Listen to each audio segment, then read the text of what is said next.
Good afternoon, LSL community and Salinas community and everybody that's here. Welcome to the LSL Union School District Regular Board Meeting today, August 26th, 2026. Okay, so we're going to begin by calling the meeting to order at 5:30. And I think you heard me the first time. I don't know why it's a second. Where's Clemente? Testing?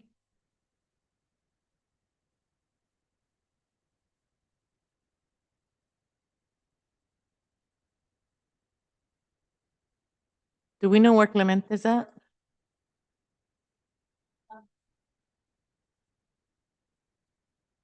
He has an echo.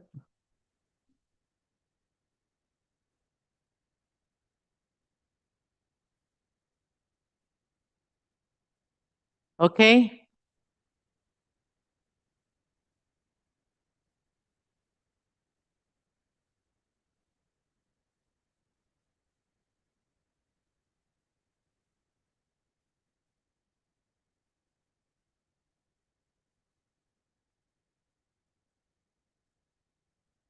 Testing? Are we good, Clemente? It sounds like it. Okay, thank you. We're going to go ahead to opening items. Number one, we called the meeting to order at 5:30. We're going to ask for roll call and introductions. Thank you. Mrs. Anzo, please. Yes.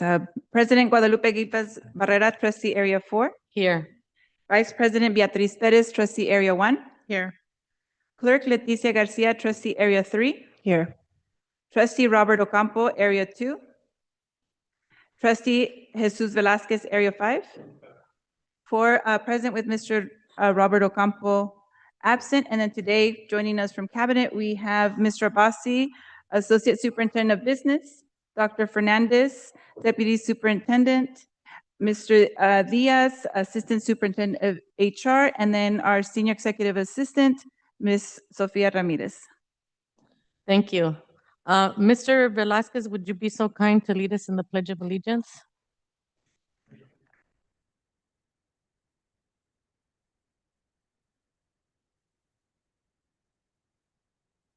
To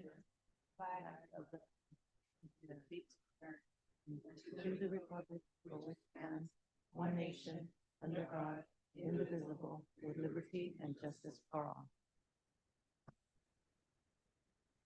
Thank you. Still on number one, opening items, D, spotlights. Mrs. Anzo, do we have any spotlights? Yes, we have 2 spotlights tonight. So I'd like to call up Ms. Edie Porter, New Teacher Academy team.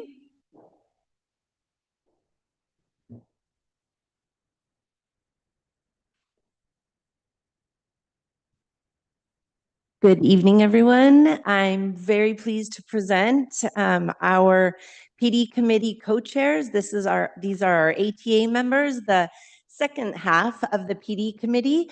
I'll let them give the presentation tonight, and I'll be in charge of clicking through the slides. And then we have a little gift for you at the end. So tonight they're going to be giving an update on the New Teacher Academy, which was something that we talked about before the New Teacher Academy. So with that, I introduce you to Elena and Lisa, and they'll do a little more introduction. Good evening, Board President Gilpas, board members, Cabinet, Superintendent Anzo, staff, and community. I'm Elena Clemente, an educational technology trainer here in the district. We are excited to share our presentation on the 2026 New Teacher Academy that took place July 23rd through the 25th, centered on the theme, Teaching from the Inside Out.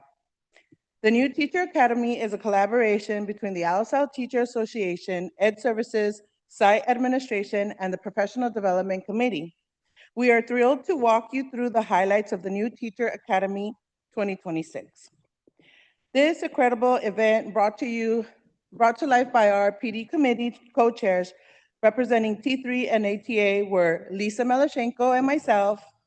We were also supported by the Director of Teaching and Learning, Edie Porter, and Director of Innovative Design and Learning, Amy Thomas. A special acknowledgement goes to the entire PD committee who contributed their time and expertise to make this academy a success. Behind the scenes, a significant amount of preparation went into our event setup to ensure everything ran smoothly for our incoming teachers. We gathered on a Friday during our summer break to set the stage for our new teachers. We decorated the Barton PDC with bright colors to represent the various emotions that teachers and students experience in school. We began our first day with a warm welcome to Alisal and a lighthearted trailer that introduced the theme for this year. We have included the trailer in the slides for your viewing at a later time.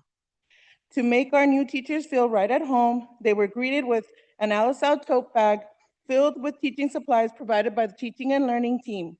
We also had plenty of snacks and daily raffle prizes to create core memories for the new teachers. Hello, I'm Lisa Milashenko, another technology trainer for the district.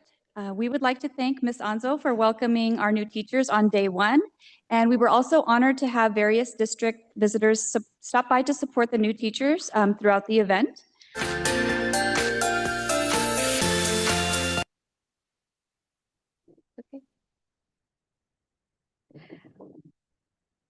Each day, we dedicated time for reflection, asking our teachers to think about the core memories that have shaped them to who they are as educators today.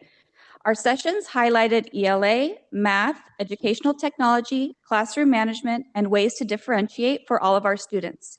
If you are interested in reviewing the list of sessions, the full NTA schedule is available linked on our slide deck. The photos on this slide demonstrate the engagement that took place during the sessions.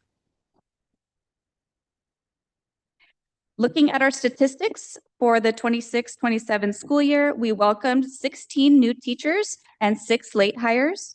Our support network included 19 committee members and 23 presenters ranging from EdTech and subject-specific TOSAs to specialists, directors, and administrators.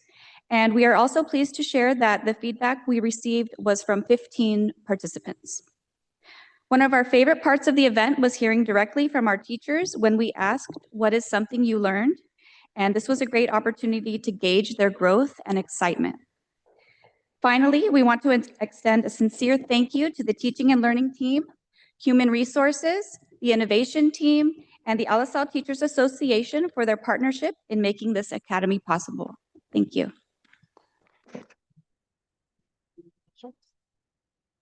So in closing, we also want to acknowledge the fact that we have some of our PD committee members here. So if you're on the PD committee members, will you please stand up?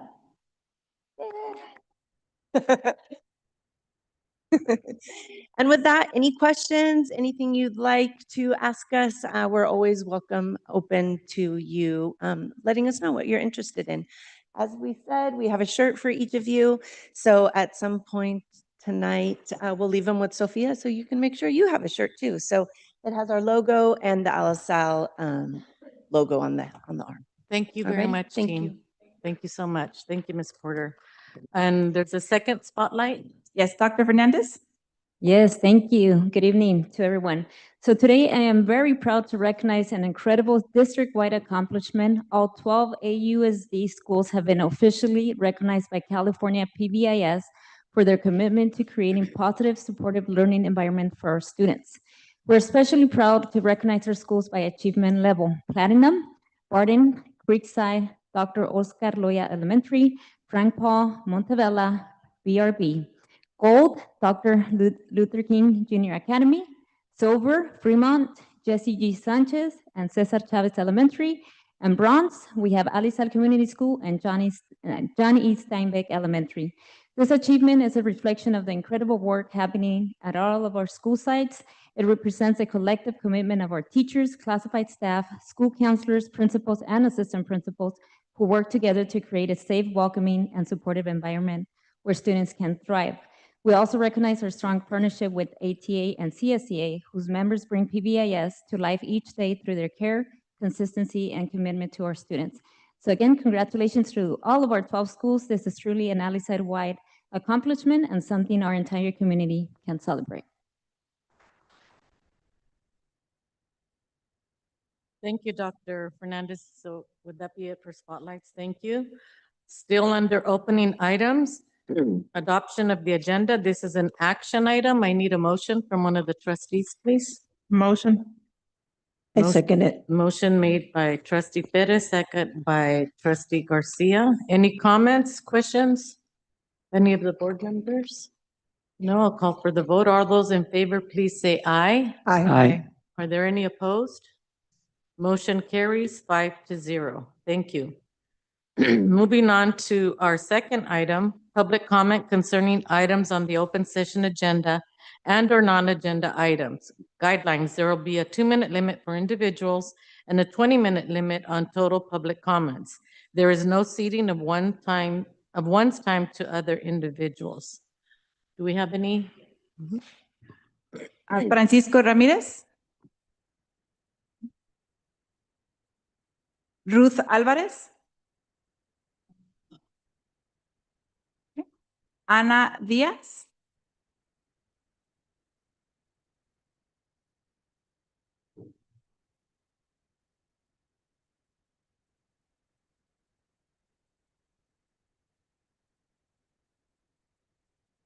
Buenas tardes.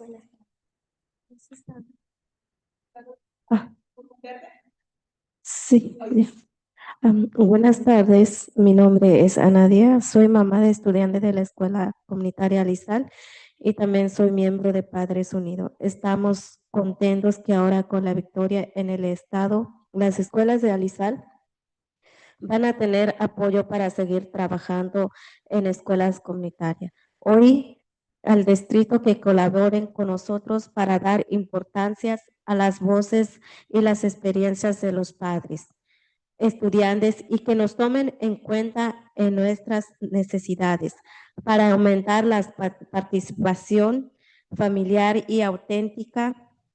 Así, asegurar que cada escuela del distrito se convierta en una verdadera escuela comunitaria, que incluyan todos los programas y servicios que nuestros hijos necesiten. Queremos que ustedes hagan posibles que nuestras escuelas tengan programas bilingües para nuestros hijos. Hemos estado pidiendo desde hace mucho tiempo que sea una realidad con las escuelas comunitarias y la participación de los padres. Confiamos que el distrito lo va a hacer posible. Les pedimos que nos tomen en cuenta y trabajemos juntos. Gracias por escucharnos y esperemos que pronto puedan avanzar nuestra petición. Gracias. Gracias.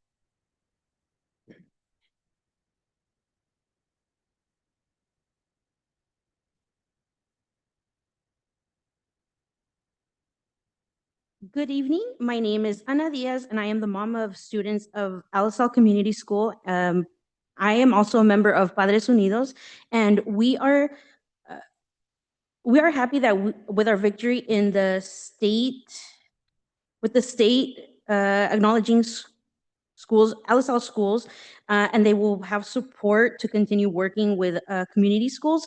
Today, we are asking the district to collaborate with us and the importance of our voices and experiences of parents and students, and to take us into consideration and our needs to increase the participation of authentic families and make sure that each school in the district becomes a true community school, to include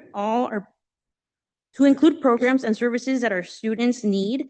We would like for you to make possible that our schools have programs that are bilingual for our children. We have been asking for a long time that this becomes a reality and that our community schools and participation with parents, we trust that this district will make this possible. We ask that you take us into consideration and we collaborate together. Thank you for listening, and we hope to hear from our petition soon. Thank you. Do we have any more speakers? Yes, so Susana Ramirez.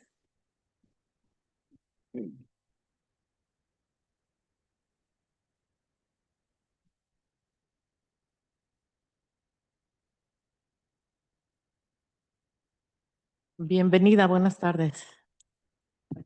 Buenas tardes, buenas noches. Mi nombre es Susana Ramírez y soy madre de estudiante de Alizar y soy miembro de Padres Unidos.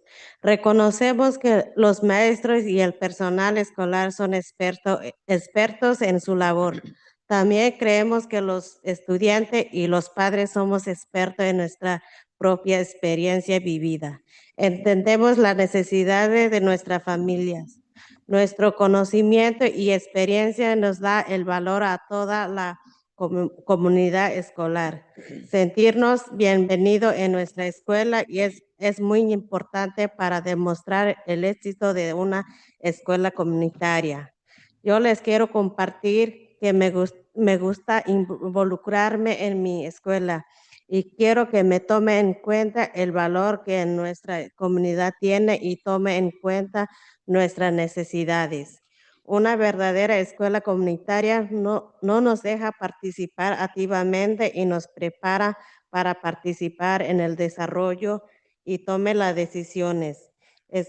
Espero que nos tome en cuenta. Gracias. Gracias. Y ella es Norma. Hola, Norma.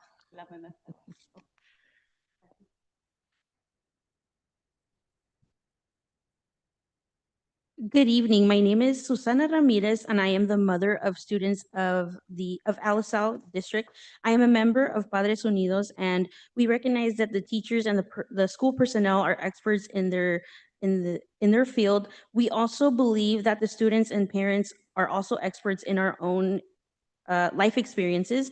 We understand the needs of our families. Our experiences give us the valor. Sorry. Our experiences give us the experience. Our experiences give us the experience of the school community to feel welcome in our schools, and it's very important to demonstrate the success of our community schools. I wanted to share that I am an involved parent in my school, and I would like for you to take into consideration that our community, take into consideration our community, and to take into account our needs. A true community school lets us participate actively, and it prepares for participation and our development to make decisions. I hope you take us into consideration. Respectfully, thank you. Thank you. That be it? One more. One more? Alma Loredo.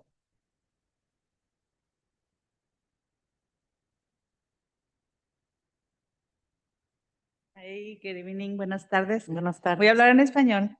Mi nombre es Alma Loredo. Yo soy mamá de 3 hijos que asistieron a este distrito a la escuela Chávez. Soy organizadora de Padres con Building Healthy Communities, Comité Padres Unidos. Y soy la última persona para hablar en nombre de nuestro grupo. Y quiero hablar de colaboración con el distrito Alizal. Y quiero hablar de cómo podemos ampliar el modelo de escuelas comunitarias. Como saben, en el 2020 el Estado de California realizó una inversión inicial de $45 millones para escuelas comunitarias, seguida de inversiones adicionales de 3,000 millones en 2021 y 1,100 millones en 2022. Esto permitió que se ampliara el modelo de casi 2,500 a 3,700 escuelas. El pasado mes de julio, diversas organizaciones bajo la Alianza de California para el Futuro del Aprendizaje, de la cual somos miembros, nos organizamos y nos reunimos con los legisladores en el estado para seguir impulsando mayor financiación. Así que el resultado fue una victoria de $1,000 millones continuos para escuelas comunitarias. Esto es histórico. Y realmente esto va a venir del fondo estatal y va a ser constante. Y esto se logró gracias a los padres y estudiantes que se organizaron en la comunidad. Y también algunos distritos escolares fueron parte de esta abogacía. Así que esto es testimonio de la victoria cuando las comunidades, los padres y los estudiantes nos unimos. Logramos también estar seguros de que las comunidades van a prosperar. Así que Como VHC, ustedes saben que tenemos mucha experiencia en organizar y somos conocidos expertos en áreas de involucramiento de padres. Así que estamos aquí para colaborar con ustedes y asegurar que nuestras escuelas se conviertan en auténticas escuelas comunitarias. Me Gracias. puso nerviosa el timer. Así que tal vez un resumen porque yo corté mi comentario. So, Marquis, you want to the investment? Yeah, sure, go. Yeah, thank you. Good evening. My name is Alma Loredo. I am the mother of 3 children that have been part of the school district at Chavez. I am the organizer of Padres Unidos and the BHC committee. I am the last person to speak about our group, and I would like to collaborate with the district to expand a community school model. As you know, in 2020, the state of California invested an initial $45 million for community schools, and following another additional $3 million in 2021, as well as 1.1 million in 2022. This permitted to expand model schools, 2.5 schools with the greater necessity, which demonstrates that the state of California considers our community schools a fundamental strategy to better our education system. The last month in June, many organizations under the Alliance of California of the Future of Learning, the members, the members organized, and we went we met with our legislators of the state to continue impulsing more finances for the model community schools, and the result was a victory, a historic victory for our community. And the annual investment was $1 million in the state. This was thanks to the parents and students of the community, and we organized with other community organizations along with the school district, to make this possible. And it's a victory and a testimony of what parents and students, if they organize, what they could prosper. Oh. I'm sorry. How much Just left? one line. Please continue. We are here to collaborate with the district and make sure that our schools become true community schools. And we hope that the Alisal district can take advantage of the finance and continue to permit to transform education. Thank you. Thank you. Thank you, Ms. Loredo.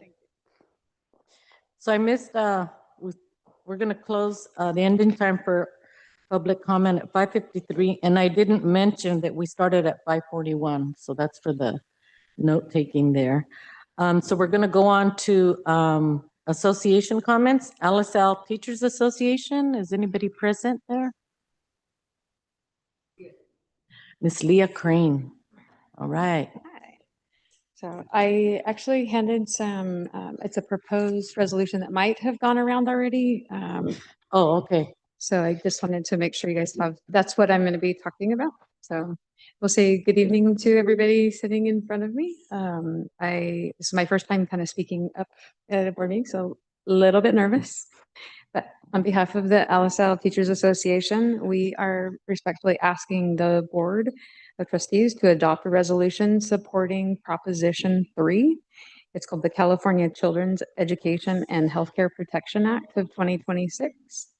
Proposition 3 would preserve an existing voter-approved income tax on California's highest income earners. And it's for usually couples that are earning over $700,000 a year, or an individual that is earning, it's about $350,000 a year. It does not create a new tax. It does not increase the current taxes. Instead, it protects something that's already in place, and it helps to fund our California public schools and the essential services that we provide. The matter is deeply important to, I think, all of us, students, families, teachers, staff at every level, especially to all of us in the community as well. If it's not passed, many districts stand to lose billions. LSL stands to lose more than $30 million annually, which is why it's really imperative that this Proposition 3 would be able to pass. The statewide, the loss of this funding could result in about 15% reduction in school funding and layoffs for as many as 1 in 6 educators. For our district, cuts of this magnitude could mean fewer educators, larger class sizes, reduced student services, fewer interventions, diminished support for students with disabilities and other students who rely on these specialized programs. Our students can't afford another cycle of devastating cuts. And so we are, again, respectfully urging the board to demonstrate this leadership by placing this resolution supporting Proposition 3 on its agenda and voting yes to protect that funding and our schools and students deserve. Investing in our schools is investing in the future of our community, and our students deserve nothing less. So thank you, guys. Thank you. You did very well. Moving on to California School Employees Association, Chapter 577. Nothing? Okay, thank you. Is there anybody here representing the United Substitute Teachers Union? Hmm? Okay, thank you. We're going to go on now to presentations. And our first one is a department presentation, Nutrition Services, Director of Nutrition Services, Miss Irene Vargas, and her assistant there, Tina. What's your last name, Tina? Wallace. Wallace? Thank you. Thank you. Good evening, Board President Ms. Gilpus, Superintendent Ms. Anzo, board members, community, and cabinet. Thank you for inviting us to present the great work that our team has done. Some of the updates are from last year and they're going to continue through this year. This is a team picture that we took this year, so that's not everybody, but that's all the site staff and some of the office staff. And I have here with me Ms. Tina Wallace, Supervisor of Nutrition Services, who is my right hand. It's not clicking.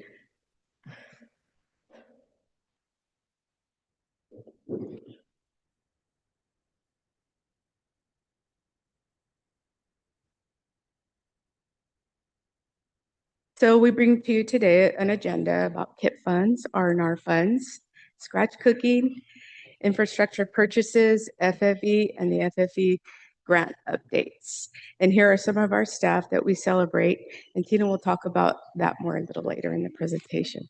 I tell Tina, take a deep breath. It never gets easier for us, so we're gonna keep it real. Just take a deep breath and the jitters will wear off.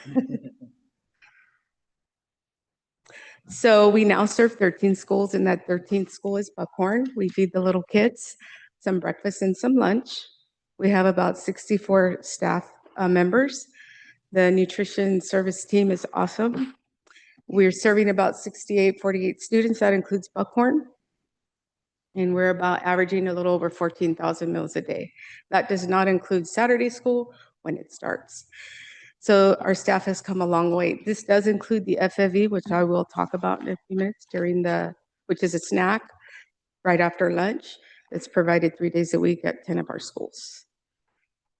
And you multiply that number by 180 days, and it's a little bit over about 2 million meals a year, excluding the weekends. And we used to be over 3.6, and then COVID hit us. So enrollment is going down. But we're still managing and we're still staying afloat. We still have a solvent budget, and we will continue to do that as long as I'm here. So Ms. Anzo asked me that I prepare a little video of what we do, and then I'll talk a little bit more about it. I don't know if it skipped a slide. Sorry about that. Scratch cooking. Some of the KIP funds that I'm going to explain in a little bit, we spent on a school chef. And it was, give and take. Some of the staff got a little intimidated, but they learned so much. And it was a lot. They increased their culinary skills. We are now being able to provide these scratch meals. The birria is made from fresh meat. It's not frozen. The salads are organic, and I'll explain in the video that I'm working with some organic farmers, local, 30 minutes away from our central kitchen. Parfaits, that was a big hit. It took us a while to figure out how we were going to do that. So it takes a team to make these changes, and they have come a long way. We make our own sandwiches, we roll our own burritos.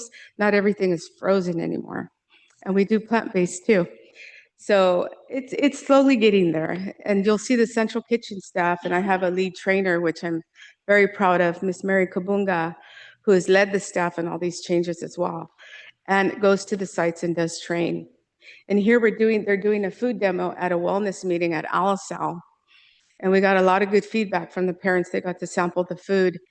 And I asked them, do you have recipes that you prepare for your students that we could put on our garden bars or try to make? Of course, we have to modify it, make sure it meets the sodium, fat, etc. And they said to me, how about you give us the recipe that you put on the salad bars or garden bars, and we'll make it at home so they become familiar when they go to lunch. I said, what an excellent idea. So that's what we started doing. And now that we have Mr. Castro's team, the community coordinators spearheading the farmers markets, we're invited to provide a demo of whatever it is. I think kale salad is coming up next, which the parents do love, but the kids, they're still, not familiar with some things. But we try to make it taste good, and that's what it's all about. Knowing that it's not all frozen, because food service is evolving. It's changing. They're going to ban ultra-processed foods. And I'm like, what are we going to do? They're going to stop dyes, red, blue, yellow. So we have to be prepared. And we have to keep up with the changes. And by, I think, 2038, things are going to be banned from school food. So what are we going to do? So we're going to kind of be forced to do scratch cooking. And that's what these kit funds are all about. And I'll explain a little more. So Ms. Sanzo, she also attended National School Lunch, and I started explaining to her that we make these salads. They come fresh from the farms. She asked me to prepare a video. So here we go. Bear with me. It's a minute and 32. It's a quick video. I was nervous, you'll see, but here we go.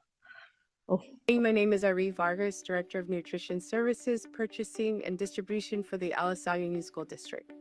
Friends on Earth has helped me connect cocoa farmers in Alba and how to project our harvest, because they're willing to grow whatever we need, and learning what's in season, which I changed all my menu planning seasonal.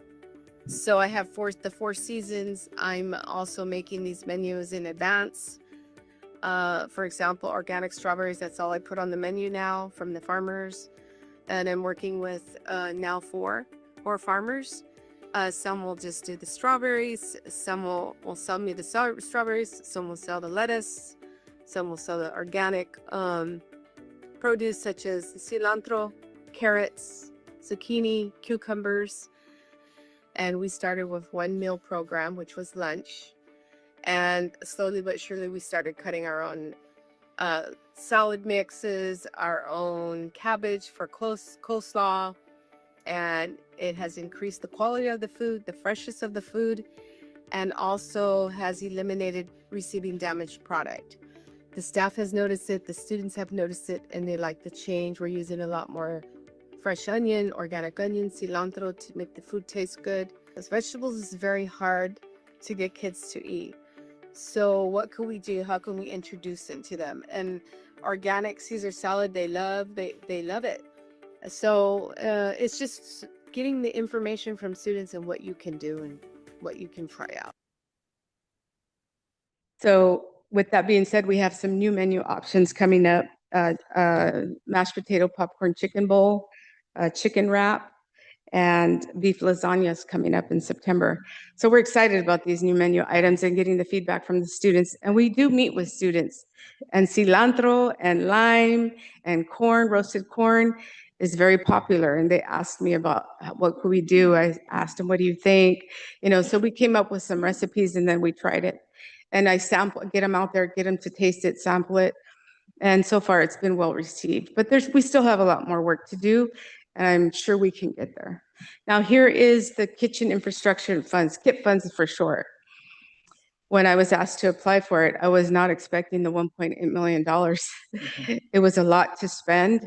but I have gotten a lot of new equipment in the central kitchen. We now have 4 tilt skillets instead of 2, replaced the old Team Skittles kettles with new ones. All the schools got new refrigerators, prep tables, which have been, the health department has been after me with that. New warmers, ovens, I'm still planning to purchase more, and trucks. I'm so proud of that because I don't have to use my budget to buy these trucks. I have 2 more to replace, so hopefully we can do that.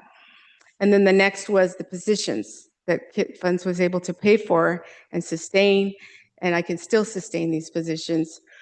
Lead trainers, we have one, and I'm so proud of her, and it's working out so well received with the staff. She's the best, Ms. Kabunga.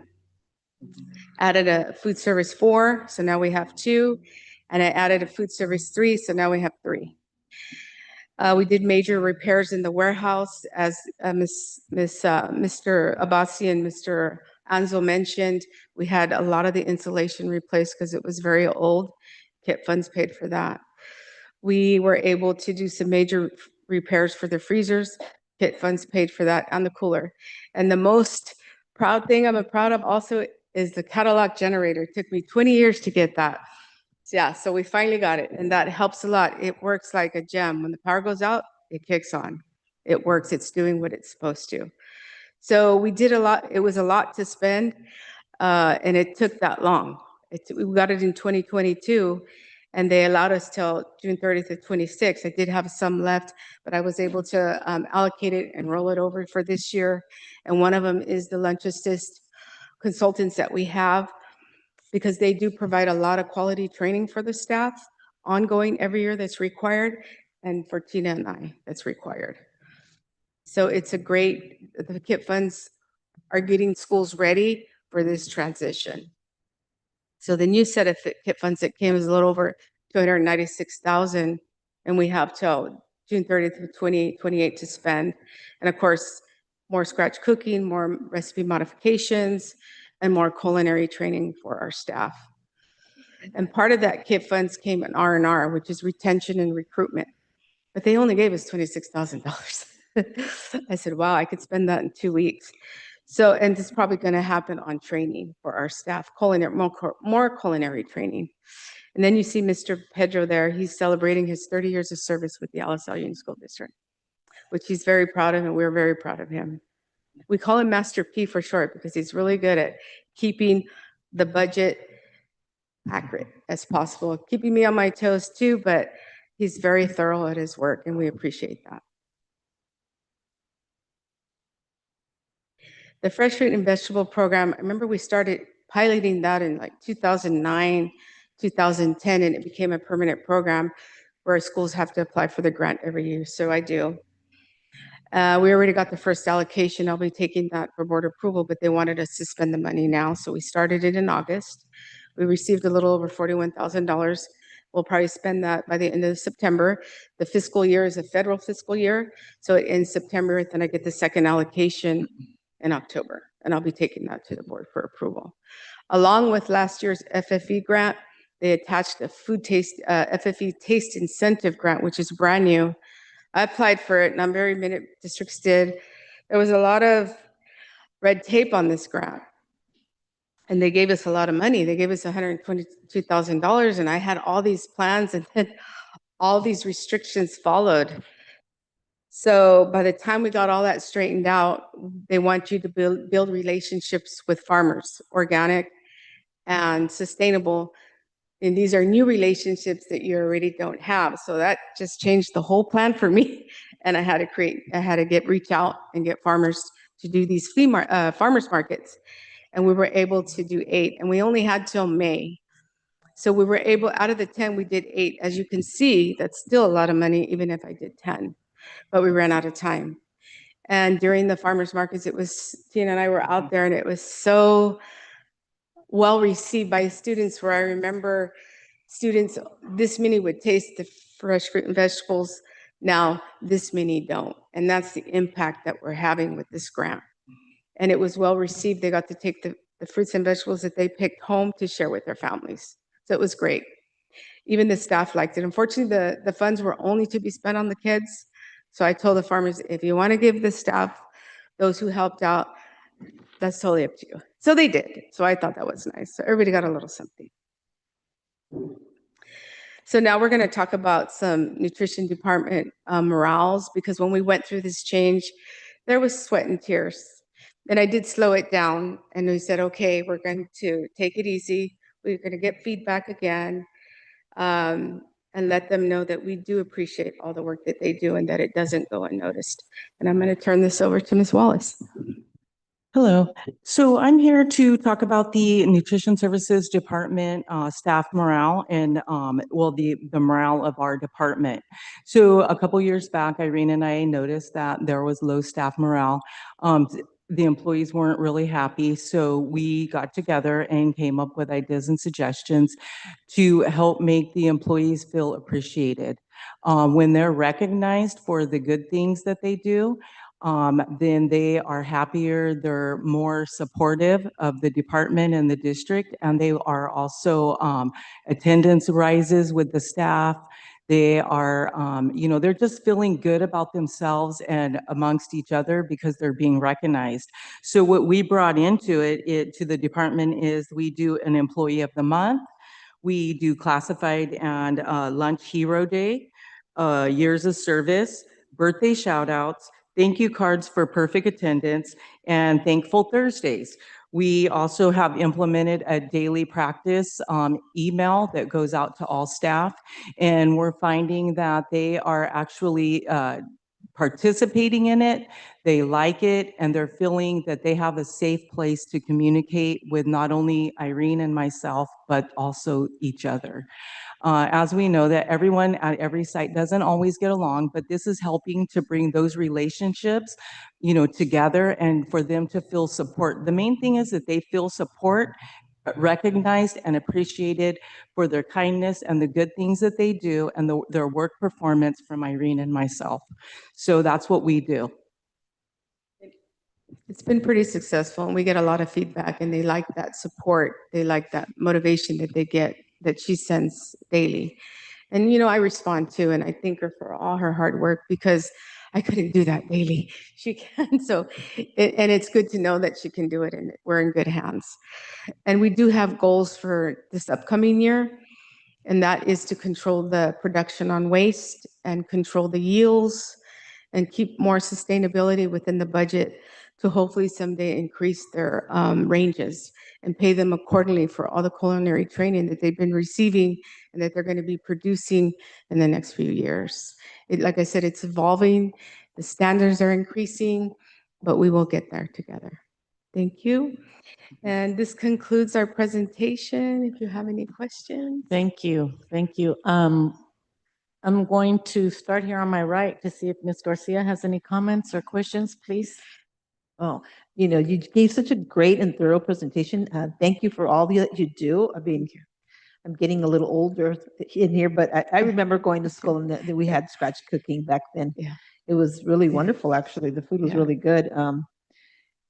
Is there any room for, like, instead of using maybe utensils and plates that we throw away, that we'll come back with, instead of single-use items, maybe? We do reuse our trays. We don't Oh, you use do? single use unless there are emergencies Mhm. for some, or if students have to go to a classroom. But yeah, we all have dishwashers at all of our Oh, schools. nice. Yeah. Okay. Oh, thank you for Thank that. you. And what about composting? You We guys do composting Very with Science nice. Valley Recycle. We have a recycling system in every cafeteria and the back of the house of every kitchen and the central kitchen. They pick it up and that gets turned into composting. Wonderful. LSL Cookbook, here you come. Thank you. That's Thank all. you. Thank you so much. Thank you. Thank you, Trustee Garcia. Trustee Perez? I'm just really, really, really glad we had this presentation. It's a lot of knowledge, and thank you for recognizing the staff.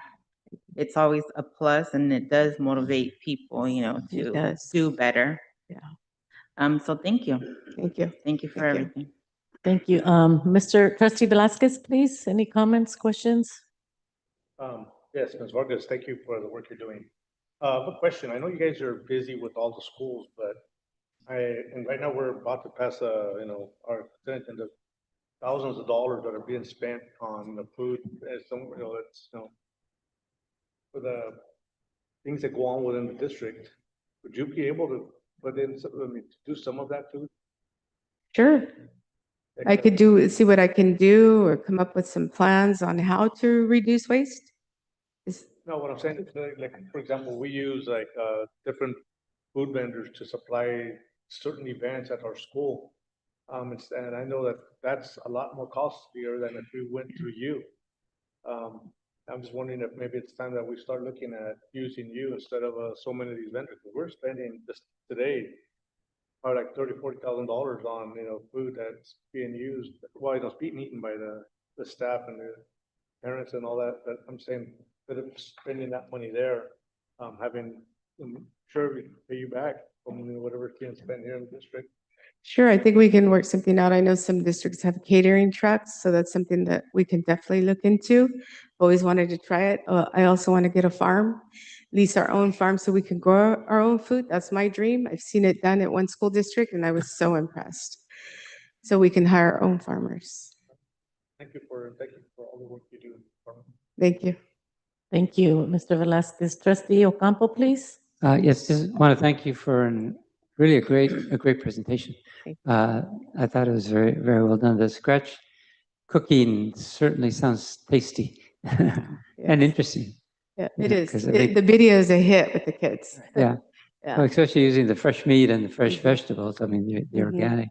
Then I think you said that they're going to put a ban on ultra-processed food. So I guess that's going to force, I guess, everyone to go more into the scratch Correct. cooking. So that's a good thing. Maybe our young people will, develop a love for vegetables and for fruits, Yes, and yes. get away from all of these processed potato chips and Correct. the junk that, well, not all of our students, but a lot of, seems like a lot of students, Yes, eat yes. junk stuff. So I'm glad that you guys are kind of pushing in the other direction.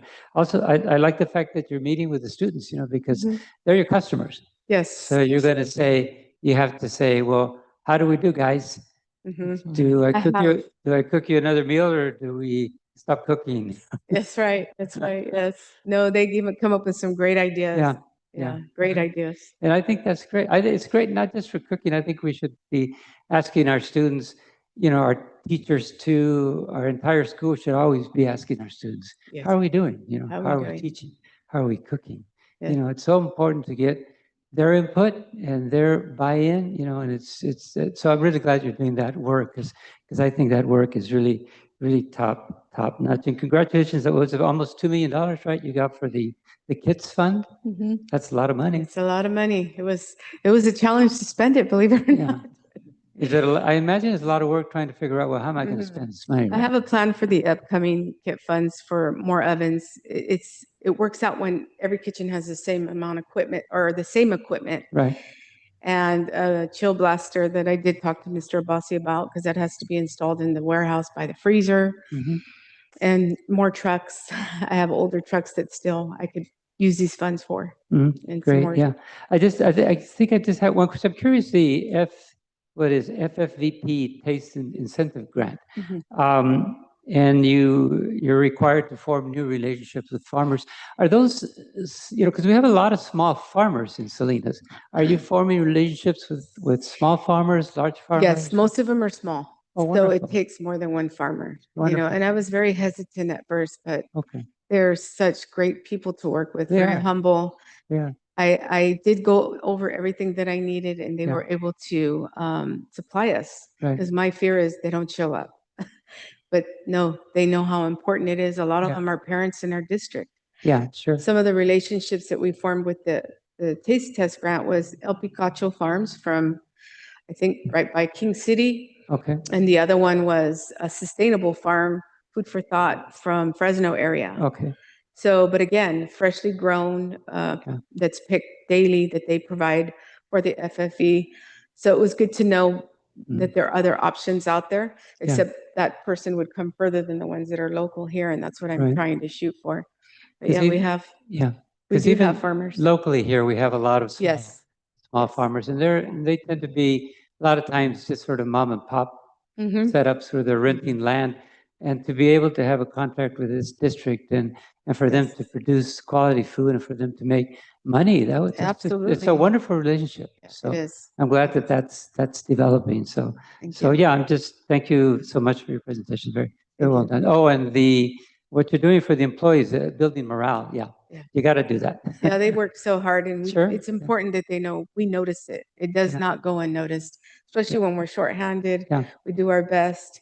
They Yeah. pull together for us and for our kids because we can't close our kitchens. No matter what, they're depending on us. It's a promise we make to the community to feed our kids on time Right. and completely and nourished, right? Yeah. So that alone, just that, and them being there and coming together is huge for us, Okay. for the whole district. Okay. Yeah. Thank you. Wonderful. Thank you. Thank you. Thank you. I agree with all the positive things my colleagues here shared. I'm the question asker. It's I right, think all right, I yeah. think I'm the less intelligent of all of them because they always know the answers and I have to ask, but here I go. So, with the meals, you mentioned that our students get 2 meals. They get breakfast and lunch, and then 10 out of 12 schools get a snack after lunch. Actually, when I started working for the district, they only got breakfast and lunch. Then programs started coming, the district asked me to implement these other programs. So now they have early morning breakfast, they have second breakfast, they have lunch, FFV at 10 schools, and all schools have separate except Buckhorn because they get out earlier. But they are getting plenty meals. Plus, we have share stations at every school, which is part of the recycling. They can go in there and get packaged food. Nothing hot, of course. If the milk is in there and they decided not to drink it, we leave it in there for those kids who want another one. Or if not, we put it back in the cooler. But yeah, we do feed them, most of them 5 times a day. Oh, that's great. That's what I thought. It was Mhm. more than just the 2 and the Yes. snack. So why do they get the snack at 10 schools and not the 12? Great question. So the grant is based on the data for the ISP, which is Identified Student Percentage.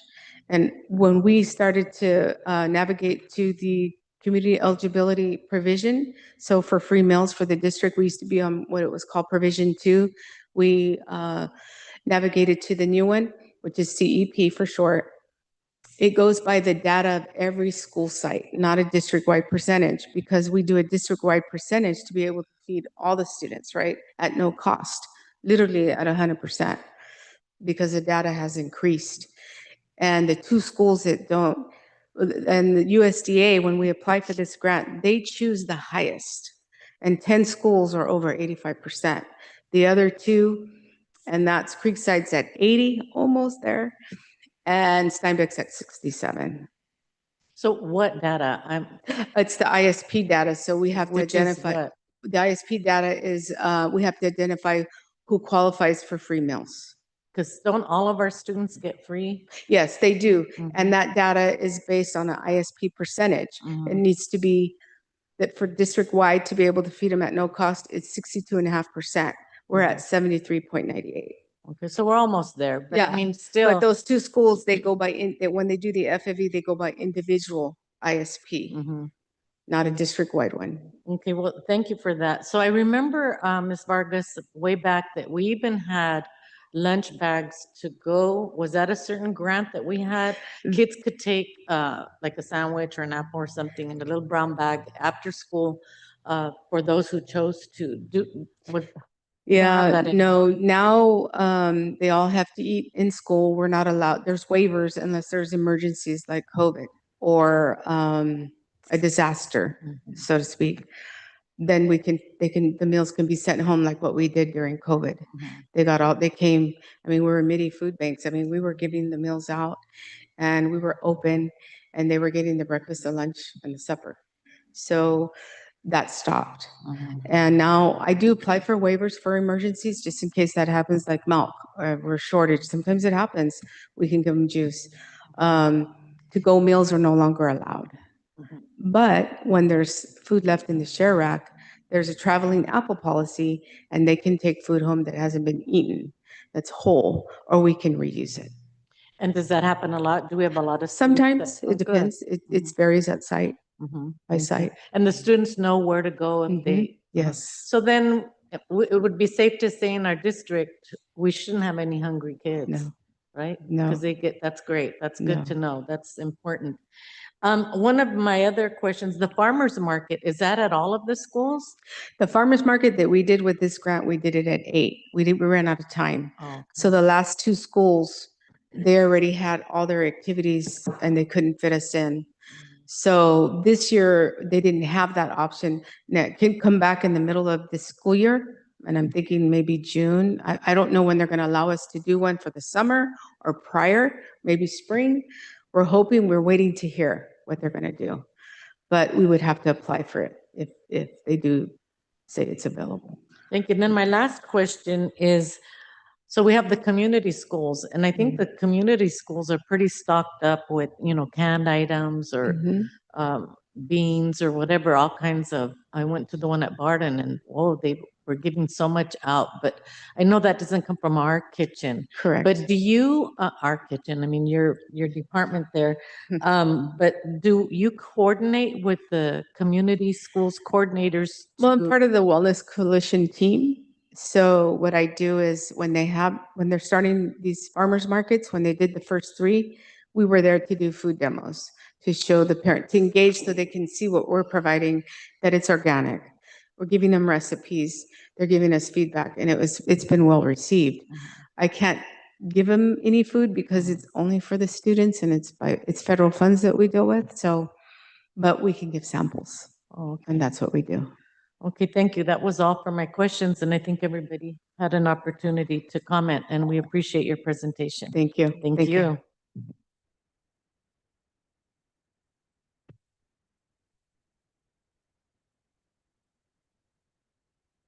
Okay, still on presentations, one more. It's a department presentation, Early Learning Universal Pre-Kindergarten, Director of Early Learning Programs, Elia Garcia. Thank you.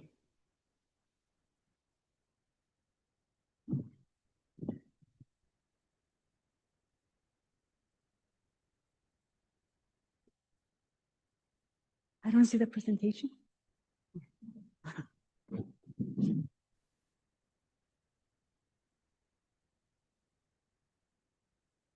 Good evening, President Gilpas, Trustee Perez, Garcia, Ocampo, Velasquez, and Superintendent Anzo. Today, I will be giving you an overview of ALASAL's Universal Pre-Kindergarten and Preschool to Third Grade initiative that support our youngest learners.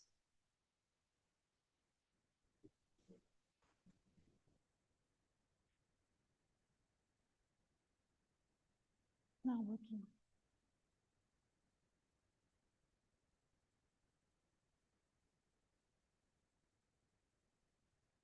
ALASAL's Universal Pre-Kindergarten program delivers comprehensive wraparound services to 4-year-olds across the district, ensuring every young learner receives coordinated, high-quality support from the very start through 5 key areas: transition to kindergarten, state preschool, expanded learning, special education, and migrant education.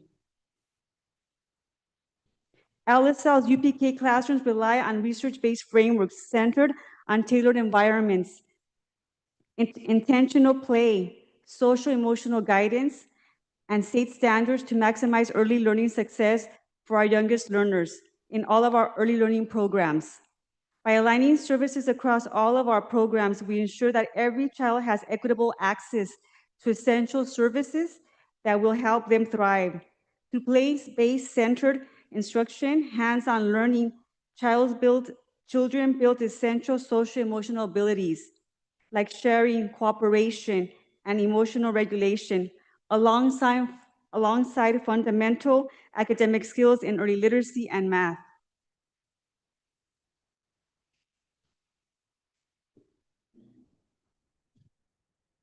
Regardless of how children enter the system, ALASAL provides 4 years of continuous coordinated wraparound services, covering health, nutrition, family engagement, social emotional development, and appropriate academic learning opportunities.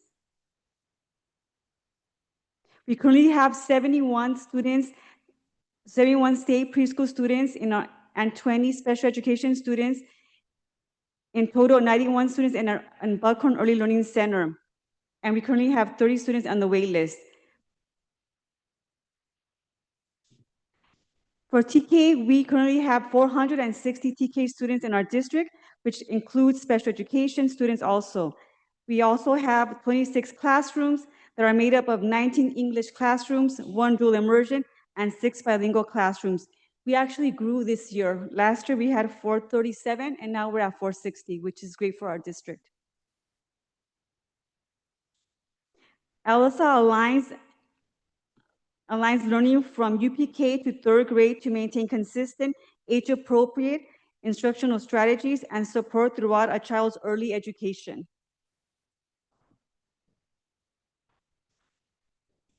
LSA's preschool to third grade alignment rests on 2 pillars: fostering social and emotional well-being via the California Teaching Pyramid and delivering structured continuous early literacy instruction. The first pillar of the preschool to third grade alignment, the California Teaching Pyramid, equips classroom teams, site leaders. Sorry, I went back. Site leaders and support staff with shared strategies to build strong social emotional foundations and ease transition for students as they advance into primary grades. The district is deploying the California Teaching Pyramid in 3 phases, starting with foundational training for preschool and TK teams and support staff, extending training to all kindergarten teachers and coaches, and systematically scaling up each year until all preschool to third grade personnel are fully certified.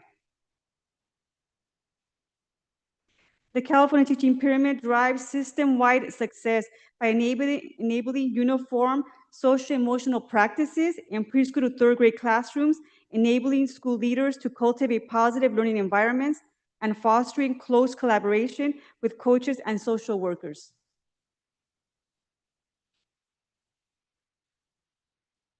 The second pillar of the preschool to third grade alignment focuses on early literacy. LSL received the Literacy Coaches and Reading Specialist Educator Training Grant, LCR said, across 9 school sites to hire literacy coaches. LCR said coaches work directly with school teams to execute tailored literacy plans that elevate teaching practices and student reading achievements. The Early Literacy District TOSA and literacy coaches extend support to the 3 locations without dedicated coaches to drive key district initiatives. Elementary campuses that have coaches are LSL Community, Barden, Cesar Chavez, Frank Paul, Fremont Elementary, Dr. Martin Luther King Jr., Oscar Loya, Virginia Rocca Barden, and Jesse Sanchez.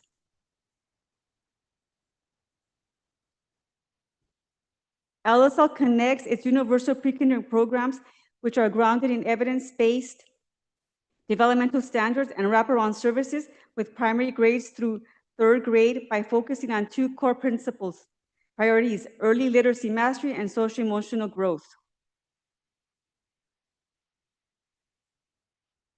The LSL Union School District remains dedicated to creating intentional place-centered early learning spaces aligned with the preschool transitional kindergarten foundations. By using age-appropriate assessments, the district supports young learners' social-emotional growth and effort driven by the superintendent's vision and the active commitment of dedicated TK teachers. And that's it. Thank you. Thank you, Ms. Garcia. Are you open to questions and comments? Definitely. I'm going to start on my left now with Trustee Velasquez. Do you have any comments or questions, sir? No? Mr. Ocampo? My God, how are you, Elia? Fine. Nice to see you Waiting again. for your visit. You haven't visited me. I know. Well, my wife, we'll get out there to you. Promise. I just need to get your cell probably from our soup. Just curious, the Buckhorn Learning Center,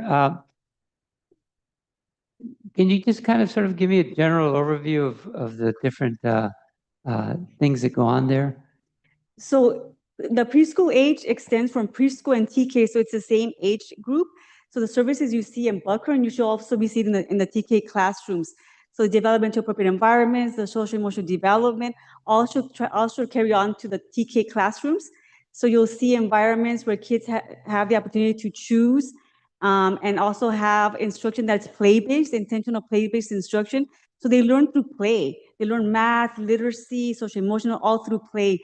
And the same thing you see in the Buckhorn building, you should also see in TK because it's the same age group of students. Does that make sense? Does it also function kind of a center where working parents can leave their children during the day? Yes. So in the Buckhorn building, we have the state preschool program, which for families that qualify based on income and different priorities, they can apply, and if they qualify, then they can leave their children for 3 hours right now. We want to extend to full daycare, and we're working on that right now, but we're not there yet. Full day care would be? It would be when the parents are working in school, taking a class. It all revolves around their schedule and their need, their Okay. family need. So it's a place that maybe the community can see as a possible place where they can leave their children while they do something else, and at the same time they're learning.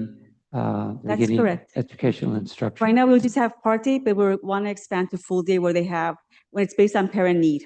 What would the maximum number of hours be per day?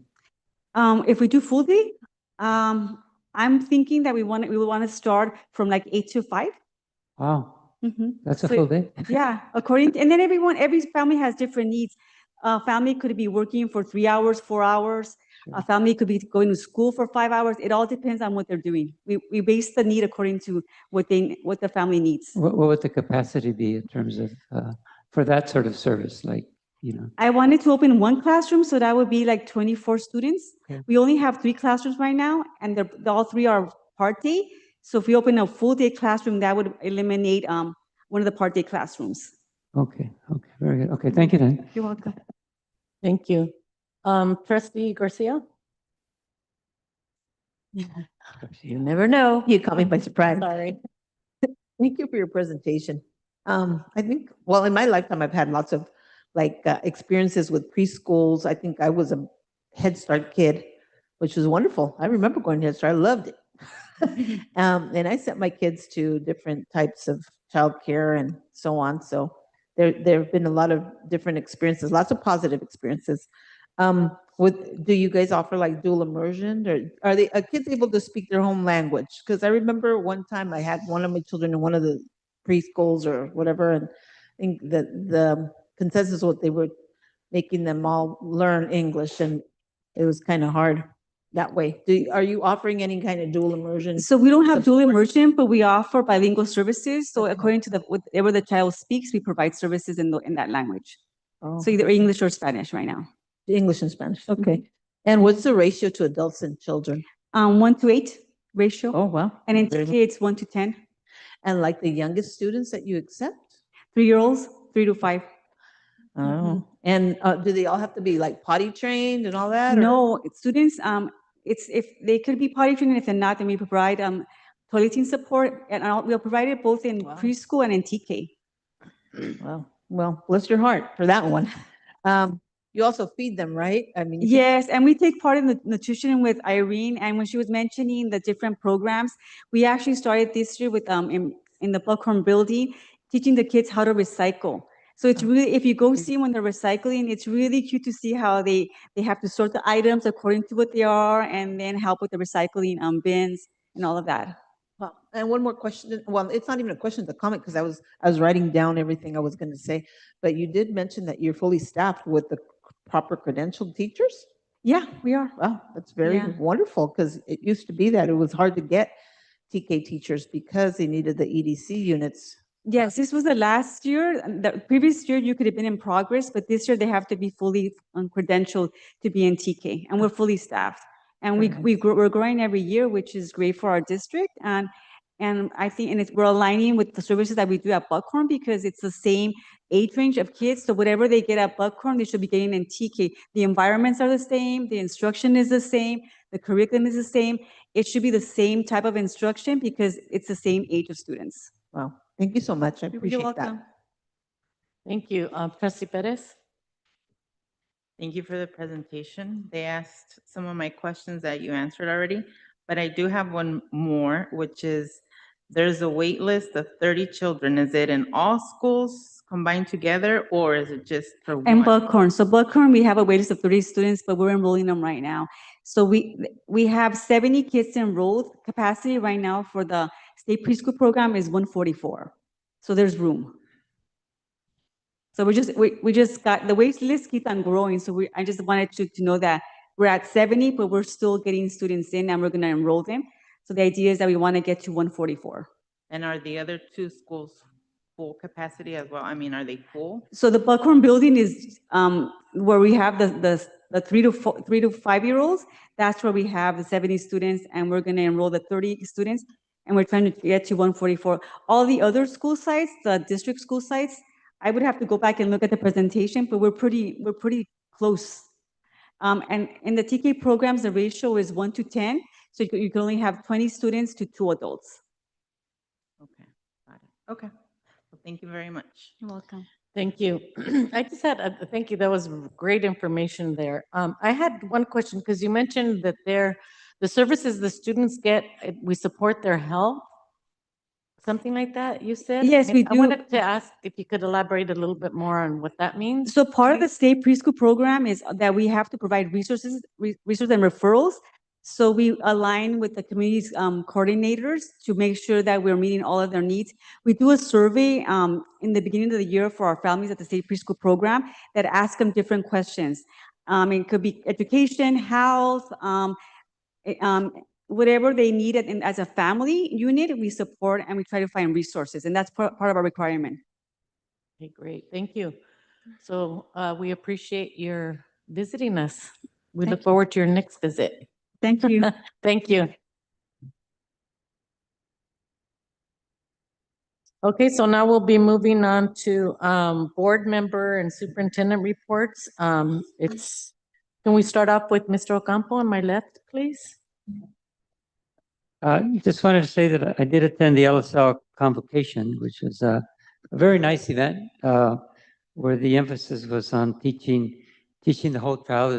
It was upbeat, and it was I thought it was well put together. They had some skits that were funny. Enjoyed watching that. The other thing I wanted to mention is that this will be my last term on this board, and I do want to take some time to thank the staff and also the board members for always making me feel at home. Always felt welcome here. So it's sort of been kind of like a family for me. I will be, so I think my last meeting will be, I guess, in November sometime. But I will be seeking other elected office, but I won't say where because I don't want to be accused of politicizing up here on the board. I don't know if that's a word or not, but you guys know what I'm talking about, I don't want to be accused of that. So I'll just be running for another elected office, and we'll continue in education since, I did work as a counselor for 40 years, and then I was on this board for 8. So education has been my life, so, would like to continue doing that. So again, thank everyone. Want to just thank everybody for being such a welcoming group of people. Thank you so much. Thank you, Mr. Ocampo. Mr. Velasquez? No report. Thank you. Thank you. Ms. Garcia. Don't make eye contact. That's the best thing, right? Well, thank you. I do have something, and as many of you know, after much personal reflection, I have decided not to run for re-election this fall as I prepare for the upcoming personal passion projects that I have. Perhaps I might even move. I am choosing to redirect my time and energy toward my next personal chapter. Serving on this board for the past 5.5 years has been an honor, and I look forward to completing the remainder of my term. And I think it's through December, but maybe it's November, because Mr. Ocampo said November. Maybe it is November, with the same dedication I brought on day one. Finally, to all the candidates who have stepped forward to participate in the upcoming election season, I want to extend my sincerest best wishes. Running for public office takes courage and a willingness to serve. I wish each and of you a fair, respectful, and honorable election season, one that stays focused on the bright future of our students and the LSL community. Thank you so much. Thank you, Trustee Garcia. Trustee Perez? With that, I just want to say, Ms. Garcia and Mr. Ocampo, you guys were family to us too. And it was an honor to work with you guys. And I'm just excited for this 2026, 2027 school year. And congratulations for all the PBIS awards. And that's all for me. Thank you. I just wanted to briefly say thank you for everyone coming back. Great convocation that we did have. Mr. Abbasi, very attentive here. Thank you so much for what you do. Everybody here, that our parents, Alisal is really a great place to be. And I wanted to share briefly, I ran into Deneen Gus, who's the Monterey County superintendent of the whole county. And I ran into her and she really complimented our district. She complimented the work that our superintendent is doing. She complimented parent involvement. She complimented the systems that Alisal has in place. She complimented the work that the board is doing. So they're proud moments that we have in going in the right direction, working together.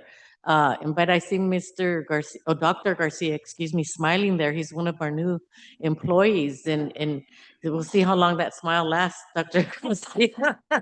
I'm just kidding. But welcome. You're one of our new employees, as I'm sure there are others here. But Alisal is a great place to be. I'm glad I'm here, and I thank you for that. And we'll now move on to and I want to wish everybody a good school year and positive things coming in the future. So we'll go ahead and get the superintendent's report, Mrs. Onzo. Nothing to report. Okay, so we're going to go on to consent agenda. Item 5, approve, ratify contracts, MOUs, agreements, grants, proposals, conferences, workshops, field trips. This is an action item, so I need a motion, please. So move. Motion made by trustee Velasquez. Second. Second, was that trustee Perez? Yes. Thank you.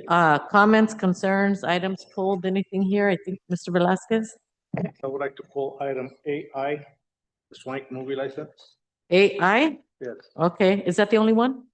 No, and I just want to say, I know we got this findings of the Olinda study and it, Okay, so for now, Mr. Velasquez, I just want to know what items you want to yeah, okay. discuss, and after we vote on that, we'll go back to you first. Yeah, no, I just want That's to say okay. that I did ask the superintendent to look at several of the items on here, but she answered them, so I just would just take less time off the board. Oh, okay, thank you. But I'll still get back to you on this after we approve the discussion here.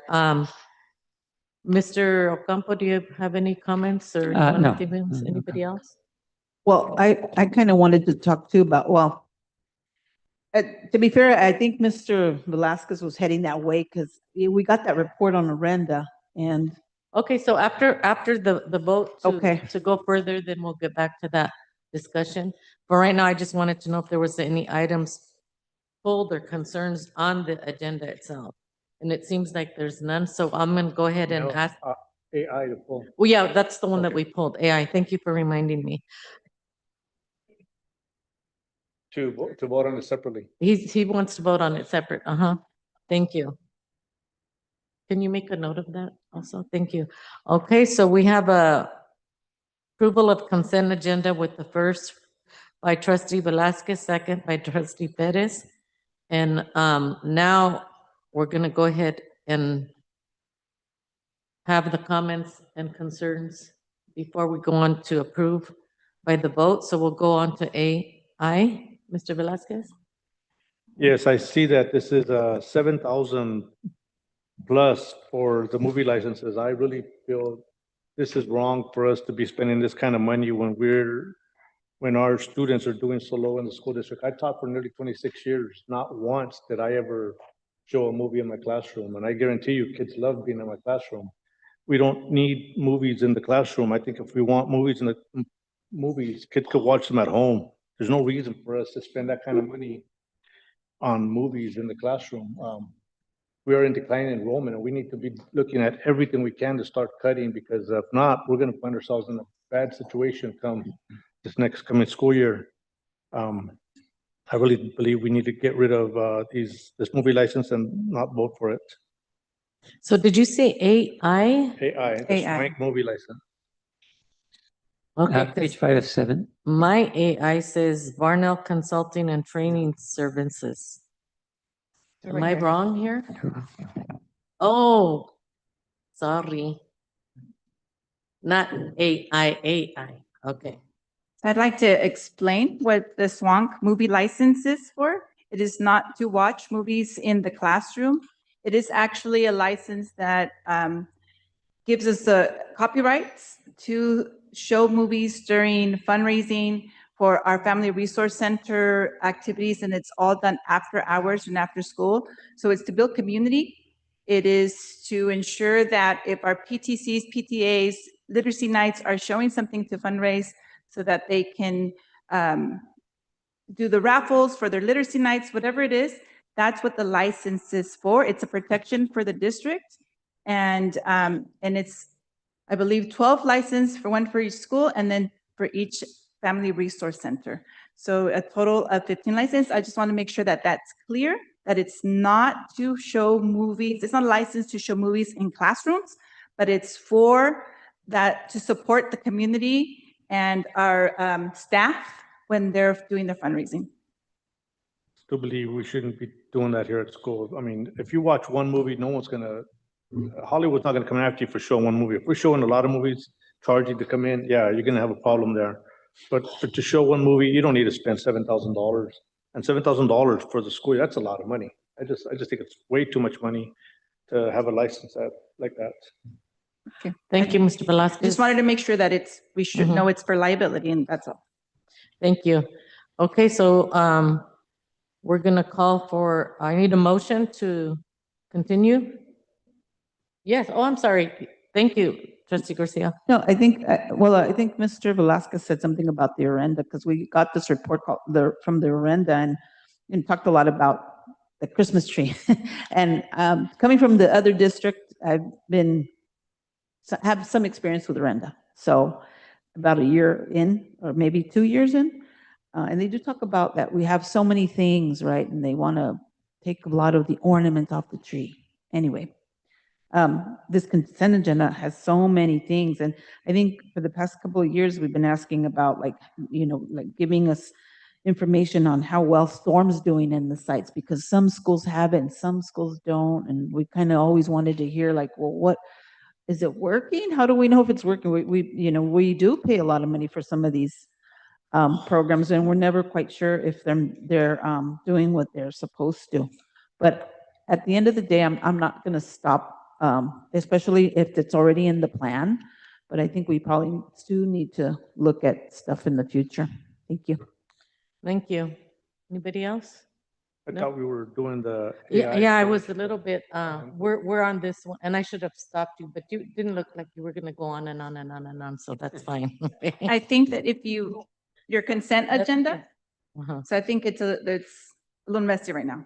So you called to a vote for the consent agenda, and we are going to have a separate vote for AI. So I think first let's do the consent agenda vote, which was already, there was a motion to approve the consent agenda by Trustee Velasquez and the second by Trustee Perez with a separate vote for AI. So if you want to do the whole consent agenda first, and then we'll take a separate vote for AI. In that case, I mean, we're on the consent agenda. You could keep talking about the Orenda, and we'll do that when we get to the AI then. But yeah, you're right on the, right now. Okay, so this is what we're gonna do, okay? Right, on the consent agenda, but we were talking about AI renewing the license. So when we go back to, okay, yeah, it is gonna be a separate vote. So we're gonna go back and just approve the whole agenda, and I'm gonna ask, are there questions and concerns? And that's the time that Ms. Garcia can share, or any board member can share their questions and concerns after we vote for that. And then we'll go back to the one that AI, okay? Alrighty, so then I do have a motion, as the superintendent said, from Trustee Velasquez, second from Ms. Perez, to approve the consent agenda with the item AI pulled for discussion. So I'll have for a separate vote, okay? So can I get okay, so we're gonna vote, all those in favor of the general consent agenda, please say aye. Aye. Aye. Any opposed? No. Okay, now we're going to go on to the second item we're going to vote for is the one that Mr. Velazquez pulled. Did you have further comment? What you did right there is you didn't give us time to speak on the items on the consent. I'm agenda. going to do that right after we vote for But you. we're supposed to have the item discussion before the vote. We already had the discussion on, No, okay, but I thought we were discussing AI, but then we were reminded that we weren't on AI. We were actually on the consent agenda. right, okay. We should have the discussion on that one before we approve it. Okay, well, I'm going to give her the opportunity to, she's not doing a separate vote, so she has No, the that's not the opportunity. Discussion. Mhm. Okay, all right, go ahead. I'm really confused. So I already said all I needed to say about the consent agenda. Are we now back on AI? No, I No. want to talk about the Yeah, consent no, agenda as well. So Do is I there any repeat what other I items said, or? that the board members want to discuss? Yes. Okay, Okay. please. On the consent agenda, right, especially in light of the horrendous study that we've got, I counted, and there's like 15 different items that we've got in our Christmas tree of teaching here at this district, and we need to really get back to, I keep talking about, why are seems like every school is allowed to have their own intervention programs, their own writing programs. We don't have a set one. I mean, we said that this horrendous study was finished at the end of the school year, and yet at the beginning of the school year, we're approving 15 different programs. We've got TWIG, we got Solution Trees, we got Wilda's Writing, we got Lexi's Vargas Step Up to Writing, we got MCOE doing their professional development with our teachers, we got Starfall, we got Achieve Literacy, we got Newsla, Read to Me Project, a whole bunch of different stuff. Why do we have that? Why don't we have everybody find out what works and make the entire district use it? Unless the principal is out there brave enough to say, look, I don't want to do that. I think we can have, my school have better results with this. But short of that, we shouldn't have a Christmas tree light of teaching of intervention programs throughout the district. I mean, we spent a lot of money on that Arenda project, I imagine. And it seems like we're just ignoring the findings there. I don't know why, Dr. Fernandez, you have so many of these that you're bringing products. Most of these have your name on them, that you're allowing different schools to do different things. When are we going to get to just, teaching, what works best? Finding out what actually is, which writing program are we going to use? Is it going to be Step Up to Writing, or are we going to use Wilda's? I'm sure they've both been around for a while, and there's got to be studies on which one does better. I know Step Up to Writing, I've used it. That's a good program. I've never heard of Wilda's, but who knows? They might even be better. I'm just saying that we need to focus and pinpoint what needs to be done, just like that study is talking about. We can't have a plethora of different techniques and different things going on in our schools. We're not consistent. If a teacher works at Sanchez, she should be able to move to any other school in the district, when knowing that they have the same programs there, the same intervention programs are being used throughout the district. We shouldn't have someone that moves from one school district to another and has to learn a whole new set of guidelines because that school's choosing a different program. So I'm just saying we really need to do what Yorinda's asking. And I know we just had a gentleman, Mr. Mesco, talking pretty much about the same thing, and seems like we're just ignoring all of that. I think I wanted to say, and I agree with you, and we haven't had a formal presentation on that, and we've had board members share, well, why does this school use this and this one uses that one? And I think that we've had brief conversations on that, but I agree with you. I think we should be consistent once it's shown that it works that way by not being consistent. Because I know I've asked that question and it's like, well, this works for this group of students or whatever. But so how do you feel about agendizing in the future a presentation on that so we can ask those questions? I love that, but I think, right now we've got 15, and I know we're, 15 programs that we've gotten. I guarantee you there's a bunch that haven't been approved yet that are probably coming at the next agenda. And just, we need to do it before we keep spending all this money. We need to. Okay, well, we'll agendize it. That way we can discuss it more. And now I understand that I went to the vote before the comment. I apologize for that because I did do that. You were correct. Okay, so now we're going to move on. Any more comments, questions on the general? Well, I have a comment on the Arenda. The day that Ms. Garcia, Ms. Ansel, and myself viewed it, I did ask Ms. Ansel that, she needs to group all the third grade teachers in all the schools, and then they need to meet with the fourth grade teachers because it needs to be a flow. So each student needs to be, okay, if they're gonna go from third to fourth, at what level should they be? What should they be? What math level, what reading level, that way it's a flow in all the schools. So that is my Okay, comment. so it It- looks it like was that's pointed. Ms. Anzo, that's at least it's an information that the board is asking for. And Dr. Fernandez, if you would also please make note of that. Thank you. Thank you very much. Okay, so we're gonna go back because we're finished with that on the separate vote for Varnell Consulting and Training Services to provide. Oh, I'm at the wrong AI. Dang it. Sorry, the license renewal for Swank Movie License in USA. So I need a motion, please. I'm gonna move that we do not adopt that. Okay, so when it comes to the vote, that's when you'll vote no. That's why I'm making the motion. Right now, I'm making the motion. Oh, to okay. not adopt it. Okay, so your motion is to not adopt not it? adopt Okay. Is there a second for a motion not to adopt?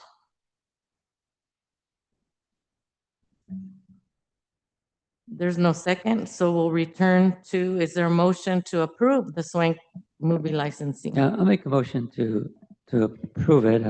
Mr. I, Ocampo? yeah, I like the, I mean, building community, it seems to me that we need to start doing more of that.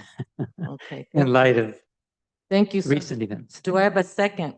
I'll make a second motion Good. because I know that there's a movie coming up at Creekside that I'll be attending. Mhm, It's a okay. night one. All right, so then we're gonna go ahead now, call for the vote. All those in favor? Oh, yes, comments? No, Yeah, no, I'm trying- no, thank you. Well, just former principal, right? And when I was, 6 years, we made sure we did have, movie night.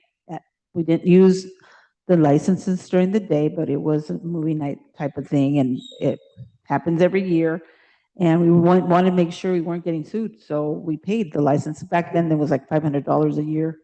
But I understand, this is $7,000 for 12 schools and the 3 centers in case they do anything with parents and bringing in, funds for their whatever issues they might have or wanting to have extras that public funds don't pay for.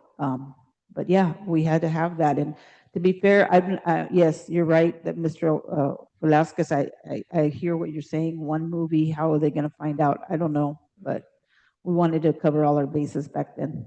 But thank you. That's all I have to say. Thank you. Anything else? Yeah, I mean, this is a very, I think the word is litigious society, where you get sued a lot, litigious, yeah. And you never know. I mean, all it takes is to get sued once, and I'm assuming that if we got sued, it'd probably be more than 7,000, I would think, because it's a serious thing when you use somebody else's, private or information to insure it without a license. And also, like I was saying before, I think that I think building community is important, and we need to do that. So. Thank you. So I do have a motion by Mr. Ocampo to approve, second by Ms. Perez. We already had our comments. So I'm going to call for the vote. All those in favor, please say aye. Aye. Aye. Opposed? Opposed.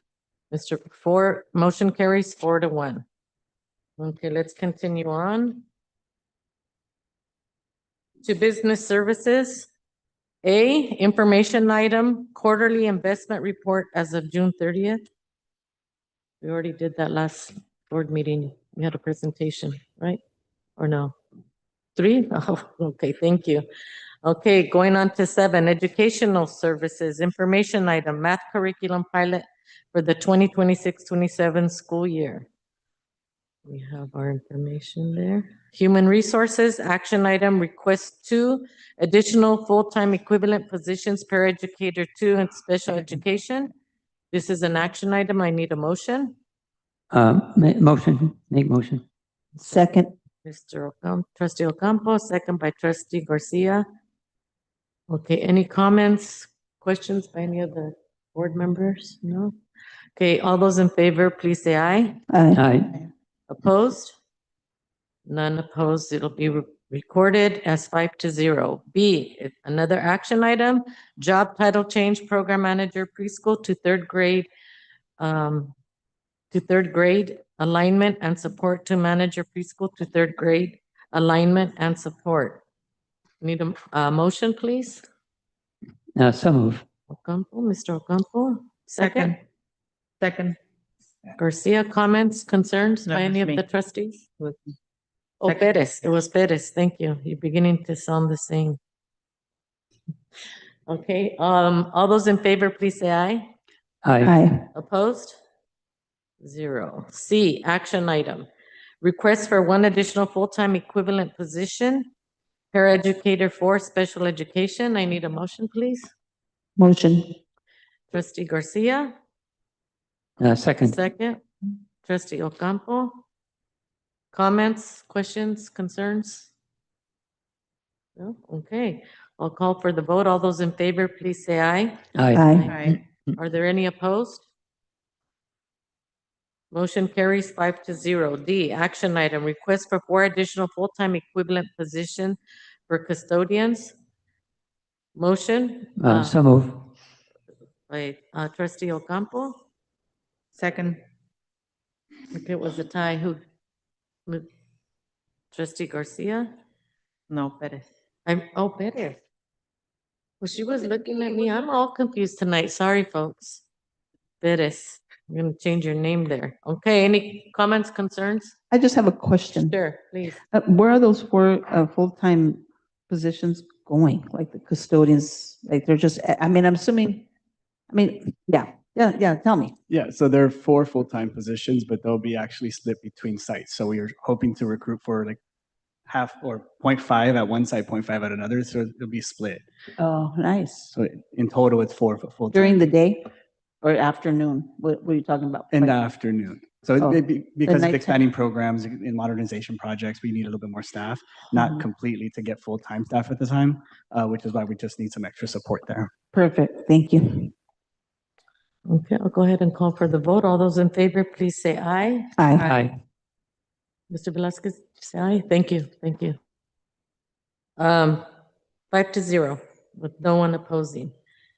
Administrative services, action item, reimbursement to Salinas City Elementary School District for trustee Leticia Garcia to attend 2026-27 school business district related events. May I get a motion, please? So move. Trustee Ocampo, second by Trustee Velasquez. Questions? I guess we'll give it to her, yeah. Pardon me? We'll give it to her, yeah. Okay. To Leticia Garcia. All righty. All those in favor? Aye. Aye. Aye. Any opposed? None. Motion carries. B, action item. Second, read revised board bylaw 9200, limits of a board member authority. I need a motion, please. So move. Trustee Ocampo? Is there a second? Second. Trustee Garcia? Thank you. Any comments, questions? Okay, all those in favor, please say aye. Aye. Aye. Thank you. Motion carries 5-0. Action item, second reading revised policy 2110, superintendent duty, responsibilities and duties. Can I get a motion, please? Motion. Second. Trustee Perez makes the motion and it's seconded by Trustee Ocampo. Comments, questions, concerns by any of the trustees? No? Okay, I'll call for the vote. All those in favor, please say aye. Aye. Opposed? 0. Motion carries. D, consideration and action regarding executive compensation correction. Josue Diaz, Assistant Superintendent, Human Resources, and under comments, right? Okay. Okay, so before I call for the vote, but for now, we're gonna discuss it after I get a motion, please. Thank you, Mrs. Johnson. Can I get a motion? Motion. Trustee Perez, is there a second? Does anybody want to second that? I'll second it. Pardon me? Okay, so here's the summary of financial terms of Assistant Superintendent's Second Amendment to the employment agreement. The statement below it has to be read in open session by either board president or superintendent before the contract is acted upon by the board. One, the board will consider approving a second amendment to the employment agreement with Mr. Josue Diaz Jr., Assistant Superintendent. This second amendment is necessary solely to correct an inadvertent omission regarding a one-time retroactive payment similar to what has been afforded to all other district employees. Three, under the second amendment, Mr. Diaz will receive a one-time payment of $4,194.27 for the 2025-26 school year. There are no other changes to the existing employment agreement with Mr. Diaz.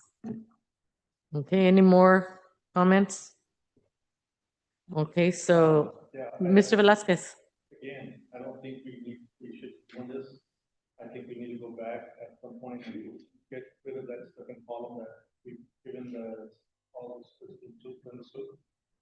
They've got a contract. And, sorry.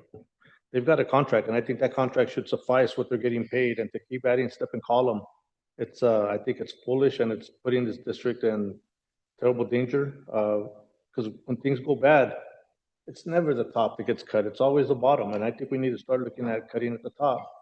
And this step and column is one of those deals that we need to look at, and so I do not agree with this. Thank you. Okay, has everybody had an opportunity to comment? Yes?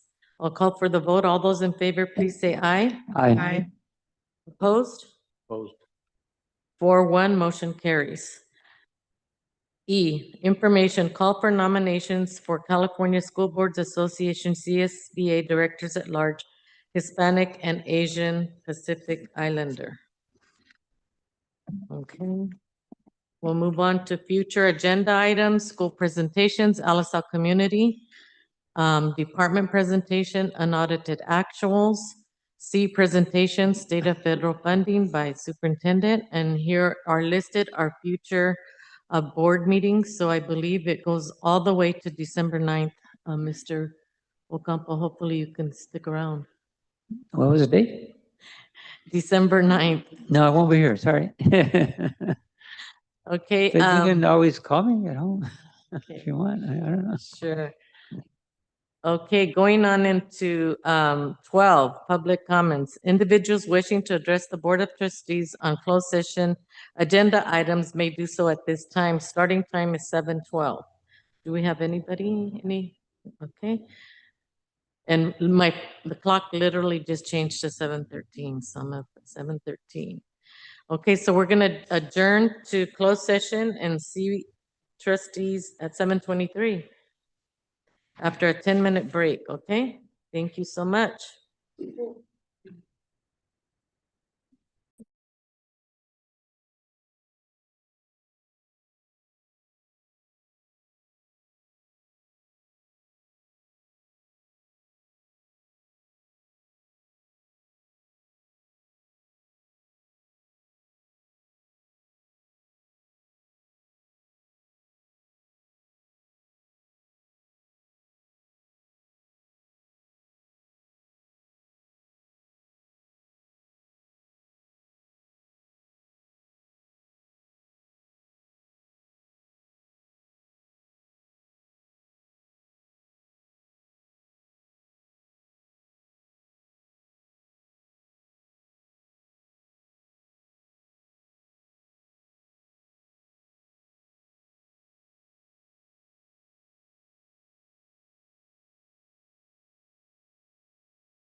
Good afternoon again. We'll reconvene to open session at 8:12 p.m. with one item to report. The following action was taken in closed session. On a vote of 5-0, the board took action to ratify policy claim number MT-6308. So we'll adjourn this meeting at 8:13. Thank you for joining us. Thank you, everybody. Okay.